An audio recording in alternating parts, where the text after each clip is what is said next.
Hi, I'm Mark Boyagis with IHS Automotive, and we're here today with the 2014 Fiat 500L Trekking Edition. Now, when Fiat relaunched its brand a couple years back with the 500, it gave consumers a direct import from Europe, which offered focus on design and fuel economy for something around town. But it really didn't offer much in the way of cargo flexibility, passenger flexibility, or technology. Now with this 500L, those features have come into consideration, be it the full back seat that can even host a car seat, the sunroof that goes from front to back, or the technology that they're now starting to borrow from the Chrysler Group, including Uconnect and Beats Audio. That said, not all of these technologies were designed with the same amount of rigor and focus on usability that we've seen in other Chrysler vehicles, let alone other vehicles in the compact hatchback segment.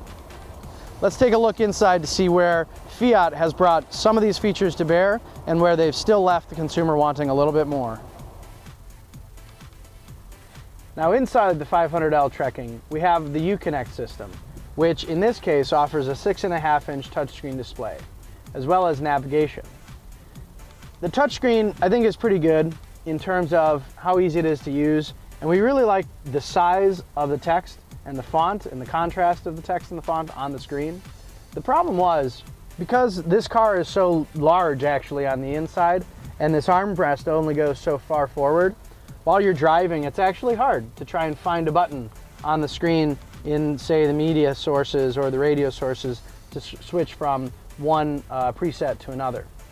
However, the speech recognition is pretty good and augments some of that while you're driving, and primarily that's one area that customers should be paying attention to anyways. Now, speaking of speech recognition, this system has increased its capability a significant amount over some of the last gen Chrysler systems, and it now offers a full-on prompt function whenever you press the speech recognition button. So whether you're in navigation and you're looking for prompts, or you're in phone or media, your voice prompts always pop up on the screen, which is really nice because it tells you what to say at any one time. The one problem was those prompts, while they're there, aren't always intuitive. We found ourselves kind of confused about how to enter a navigation address, and in a lot of vehicles these days you can put in the entire address in one line. In this car it has to go by state, then city, then street, then house number, and while it's good at recognizing it, it just takes a little bit more time. However, on the phone and media side, it was very quick. You press the phone button, say call, your contact, and then maybe that type of number, and it's very quick to react and select the calling. In addition, you can also use the voice recognition to send text messages through your phone and using the system. You can either use some of their pre-selected text messages, or you can actually use the keyboard to set up custom messages that you can then call via voice recognition at a later date. Now, one missing feature when it comes to speech recognition is the off-board speech recognition connection that you get with the larger 8.4-inch Uconnect systems that we see in the Jeep Cherokee, Jeep Grand Cherokee, and other Chrysler products coming out now. That gives you the ability to do those custom messages via voice without putting them in ahead of time.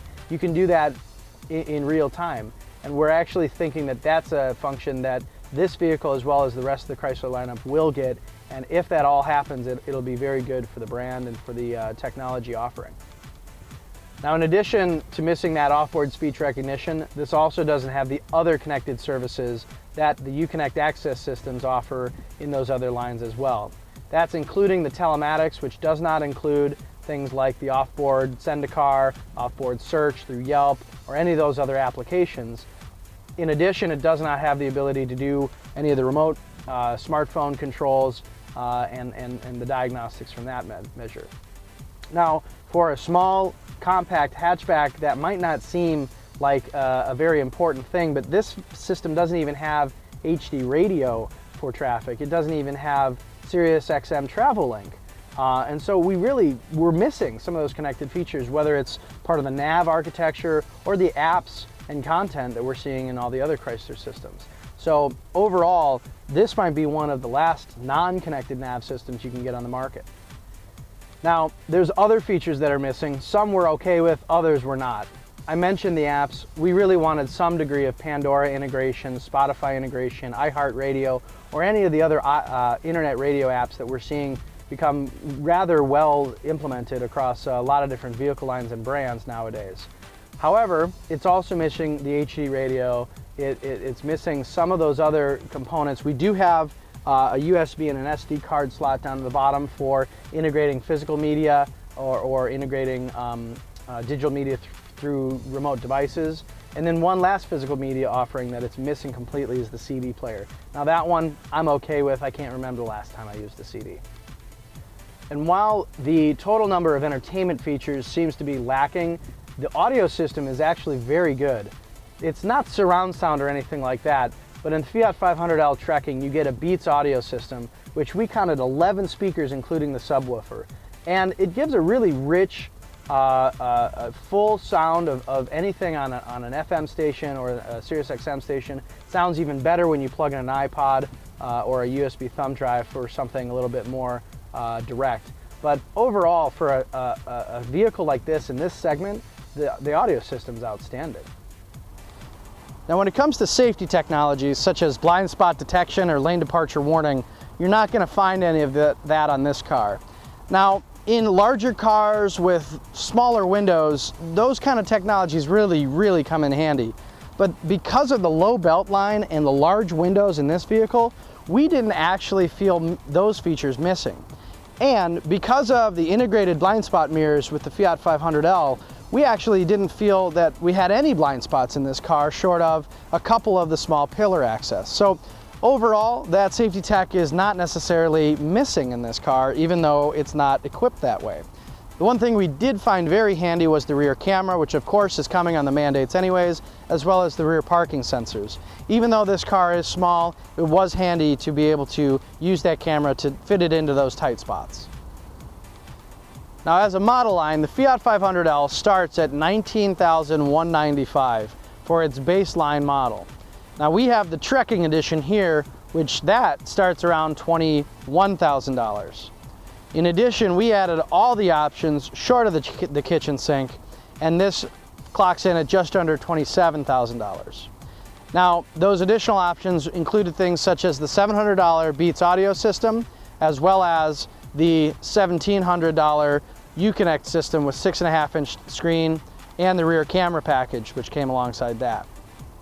All those technology features really put this Fiat 500L into a competitive marketplace aside vehicles like the Honda Fit, the Kia Soul, the Mini Countryman, and other vehicles in that kind of mid to small compact hatchback offering.